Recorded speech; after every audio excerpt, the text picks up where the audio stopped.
Alors à ton avis, pour ton e-commerce, quel est le meilleur des trafics, celui de Facebook ou celui de Google?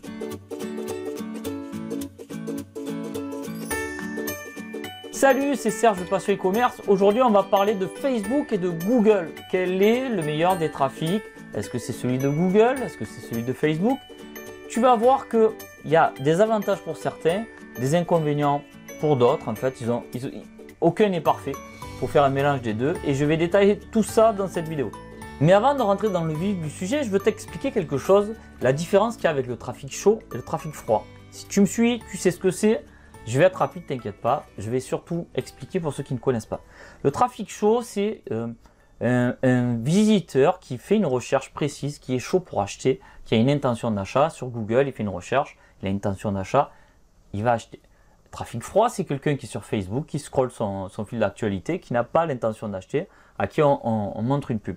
Pour te faire plus simple, pour que tu sois imagé, imagine-toi Facebook, à quoi ça ressemble. Tu rentres de chez toi, tu es fatigué, tu as une rude journée, tu veux te divertir, tu allumes la télé et tu regardes les publicités de certains annonceurs. Alors tu ne vas pas aller acheter derrière parce que tu es juste là en mode détente, divertissement, je veux relâcher. Maintenant, Google, c'est tu cherches quelque chose de précis et tu vas aller dans les centres commerciaux chercher l'objet tant convoité. Admettons, ça peut être, je sais pas, une veste rouge, admettons, tu veux une veste rouge, tu vas faire le tour du centre commercial et tu vas regarder dans chaque magasin s'il y a une veste rouge. Ça, c'est Google. Tu vas dans Google, tu tapes ton mot-clé. C'est pareil avec les magasins. Trafic froid, on est bien d'accord, c'est Facebook. Par contre, ce qu'il faut comprendre, c'est que peut-être tu es en train de chercher une veste rouge parce que hier soir, sur ton canapé à la télé, il y avait je sais pas moi, ton acteur préféré qui avait une veste rouge et tu t'es dit, il a la classe, je vais avoir la même classe que lui. Donc, il faut que tu comprennes un truc, c'est que Facebook et Google peuvent très bien aller ensemble. J'ai une petite préférence pour Google parce que tu sais que je suis un Googlien, hein, j'arrête pas de le répéter. Mais Facebook a quand même sa part de responsabilité et tu verras aussi que Facebook est très bon pour certaines thématiques et Google est très mauvais dans d'autres. Allez, on est parti. Alors, premier avantage pour Facebook, on va attaquer par Facebook. L'avantage de Facebook, c'est ce que je viens de te dire précédemment, c'est que si tu n'es pas connu, si tu as créé une marque, si tu as créé un objet qui n'est pas connu, parce que pour se faire connaître à travers une marque, faire du display, faire de l'affichage 4x3 dans les magazines, tout c'est très bien, mais il se peut aussi que tu aies des produits que personne ne connaisse. On voit très bien la vague du dropshipping qui nous montre des produits chinois révolutionnaires. Là. Je pense à entre autres, il y en a un qui est sympa. Tu sais, on est en plein dans le thème en plus, un truc que tu mets sur la portière qui cache la portière arrière, qui fait de l'ombre pour les enfants. Ben ça, s'il n'y avait pas eu Facebook pour promouvoir ce type de produit, je n'aurais jamais fait moi la démarche d'aller sur Google et de taper ombrage vitre arrière. Voilà. Là, c'est parfait pour ça. Facebook est parfait pour ça, pour faire la promotion de produits inconnus. Voilà. Et Google, voilà. Ça, du coup, l'avantage de Facebook, c'est un inconvénient pour Google, c'est Google, il n'a pas cette capacité-là à faire de la pub parce que Google répond vraiment à une attente, à une recherche d'un internaute. Allez, j'enchaîne avec un avantage de Google, c'est que Google, l'avantage qu'il y a, c'est que le temps que tu vas investir à travailler ton SEO, ce temps-là va être rentabilisé sur le long terme et il va rester pendant un moment. Contrairement à un inconvénient de Facebook, c'est que tout le contenu que tu vas créer sur Facebook, je parle de contenu organique, hein, c'est-à-dire les posts que tu crées sur Facebook, c'est éphémère. Ça va durer 5 minutes, le temps de la lecture, encore 5 minutes, je suis bien gentil, on peut parler en secondes. Une fois que c'est vu, c'est oublié. Alors que Google, tout le travail que tu as fait en amont, les recherches de mots-clés, l'optimisation de ta page, tout ça, ça va être certes un petit peu long, mais derrière, tu vas te retrouver sur le long terme pendant des années. Un autre avantage avec le SEO, c'est que c'est un trafic qui est pas cher. Le temps investi, même si tu fais appel à des prestataires, si tu fais le taf, que toi tu passes du temps, etc. Dans tous les cas, ça sera beaucoup moins cher que d'aller passer un temps fou sur Facebook, que d'aller créer de la publicité, parce que la publicité, ça peut être en mode automatique, avec Google AdWords par exemple, ou même avec Facebook Ads.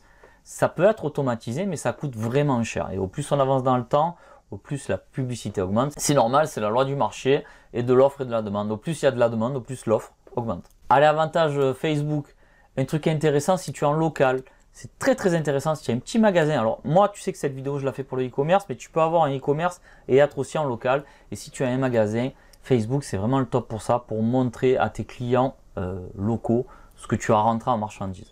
Donc, avec Google, l'inconvénient qu'il y a avec Google, c'est que tu ne peux pas aller chercher tes clients. Google est là, le trafic de Google est là pour répondre à une attente. Facebook, tu peux aller chercher tes clients. Et si tu as un magasin en local, ben c'est très sympa de mettre, regardez, j'ai rentré, si on reste dans la mode, j'ai rentré ce t-shirt, j'ai ceci, j'ai cela. Ça va attirer les gens à venir voir dans ton magasin. Et puisqu'on est dans la mode, on va rester encore dans l'avantage de Facebook, c'est que si tu es dans une thématique de mode, très intéressant d'utiliser Facebook parce que tu vas pouvoir créer la tendance, tu vas pouvoir être une sorte d'influenceur. Tu sais, on a tous des magasins de fringues, je suis vraiment dans la mode, hein, désolé, mais on a tous des magasins de fringues autour de chez nous qui font certaines marques. Moi, je sais que où j'habite, il y a un magasin qui est là depuis des années et chaque année, ils rendent des nouvelles marques et chaque année, ils créent la tendance. Et on est tous un petit peu habillés pareil, entre guillemets, avec les marques du moment. Et si toi, tu fais ça sur Facebook, tu sais bien faire ça, tu prends des photos en mode lifestyle et que tu mets en avant tes produits, tu peux vraiment créer des ventes. Chose que tu ne peux pas faire sur Google parce que Google n'est pas du tout fait pour ça. Il n'est pas fait pour la mode. Google, il est plus pour les thématiques qui sont techniques, on va dire, ou des thématiques qui sont passion. Admettons, si tu fais du cheval, je prends un exemple, de l'équitation, eh ben, Google va répondre à tout ça, à tout ce que tu vas rechercher, les petits accessoires, l'équipement, etc. Maintenant, si tu es dans la mode, on va pas aller on va pas aller chercher à s'inspirer sur Google, des vêtements, alors que sur Instagram, sur Facebook, etc., il y a pas mal d'influenceurs qui donnent la tendance. Voilà. Donc ça, c'est le gros avantage de Facebook et des réseaux sociaux. Allez, j'enchaîne avec un inconvénient de Google, c'est que on pourrait croire que Google, c'est long à mettre en place et c'est hyper technique. Alors, je suis d'accord, travailler son SEO, c'est long. Les résultats que tu vas avoir, il va falloir attendre minimum 3 mois pour qu'il y ait vraiment des résultats. Alors que sur Facebook, tu peux te dire, je vais faire un post, c'est instantané, les gens le voient. Il faut quand même ramener l'équivalent sur Facebook, c'est le nombre de fans. C'est-à-dire que tant que tu n'as pas 2-3 000 fans sur ta page, tu as beau poster ce que tu veux, il ne sera pas vu ton post. Donc ça sert strictement à rien. Tu es en train de travailler pour rien du tout. Le SEO, c'est pareil, en fait. C'est long à mettre en place, mais une fois que tu as bien travaillé, tu as les résultats. Donc, en fait, c'est kiff-kiff. Il ne faut pas croire que c'est aussi long. En fait, pour moi, c'est aussi long. Le travail est aussi long d'un côté comme de l'autre. À la différence près, quand même, que Google, c'est un peu plus technique, comme je te disais, et que Facebook, c'est plus ludique. Les outils sont plus ludiques. C'est plus sympa de créer des posts, de faire du graphisme plutôt que d'aller rechercher des mots-clés, optimiser tes pages et tout. C'est plus technique. Je te l'accorde à 100%. Alors, l'algorithme de Google change souvent. Eh oui. Mais il ne faut pas oublier que l'algorithme de Facebook change souvent. Donc, pour moi, c'est deux inconvénients pour chacun. Je préfère quand même gérer l'algorithme de Google que celui de Facebook parce que Facebook est assez changeant. Alors là, on va aborder un point que j'adore, mais clairement j'adore. D'ailleurs, au passage, si toi aussi tu adores cette vidéo, n'oublie pas de mettre un petit like. Un point que j'adore, c'est que Google a la capacité à apprendre ton marché, à t'apprendre ton marché. Si tu fais bien le job, j'ai fait plein de petites formations qui t'aideront à le faire d'ailleurs, autour du SEO. Si tu fais bien le job, Google va t'apprendre ton marché, il va apprendre ce que les internautes recherchent et à toi de faire le reste derrière. Donc vraiment, c'est un point, je passe ça comme ça, peut-être que pour toi c'est anodin, mais Google peut vraiment t'apprendre ton marché. J'insiste bien sur ce point parce que c'est important. À la différence de Facebook, Facebook ne t'apprendra rien sur ton marché, à moins de faire des recherches de concurrents et voir ce qui se passe. Tu n'as pas de statistiques intéressantes sur Facebook, alors que sur Google, c'est de l'or en barre. Un avantage Google, c'est que Google va te permettre, si tu fais bien ton job et que tu es dans une niche et que tu es hyper spécialisé, ton site va se retrouver à côté de très gros sites comme Amazon, Cdiscount, les gros sites, les grosses machines. Tu vas pouvoir te retrouver à côté d'eux dans les résultats de Google. Et c'est quand même la classe, je ne sais pas si tu te rends compte, mais être même devant Amazon sur une thématique bien précise, c'est quand même un petit plus que Facebook ne te permet pas. Allez, on enchaîne avec un avantage Facebook. Avantage Facebook que Google n'a pas et que tu n'auras jamais. Et moi, c'est une méthode de travail que je fais avec Facebook. Certains utilisent Facebook pour vendre. Certains utilisent Facebook comme outil de trafic générateur de trafic et générateur de vente. Moi, Facebook, je ne l'utilise pas comme ça. Alors, j'ai des petites pubs qui tournent en rond. D'ailleurs, si ça t'intéresse de connaître mon site e-commerce, j'ai un vrai site e-commerce depuis 10 ans pour ceux qui ne me connaissent pas. Et si tu veux connaître l'URL de ce site, je t'invite à t'inscrire dans mon espace membre du blog passion-e-commerce. À l'intérieur de cet espace membre, je te donne l'URL de mes sites. Comme ça, tu vois que j'ai un vrai e-commerce et je connais un petit peu le sujet. Je ferme la parenthèse. Donc j'étais en train de t'expliquer que moi, Facebook, je l'utilise d'une certaine manière. Je l'utilise comme une sorte de mail. Voilà. Alors, je vais expliquer, t'inquiète pas. Facebook a cet avantage-là d'avoir, si tu fais bien le job, tu vas avoir l'équivalent de tes clients sur Facebook. À toi de relancer tes clients pour qu'ils s'inscrivent sur ta page Facebook pour avoir un petit peu l'équivalent. Quand tu as tes emails, les emails, les newsletters, bon déjà il y a eu pas mal de lois qui ont fait que tu restreignes un petit peu ta base client parce qu'il y a beaucoup de lois RGPD, etc.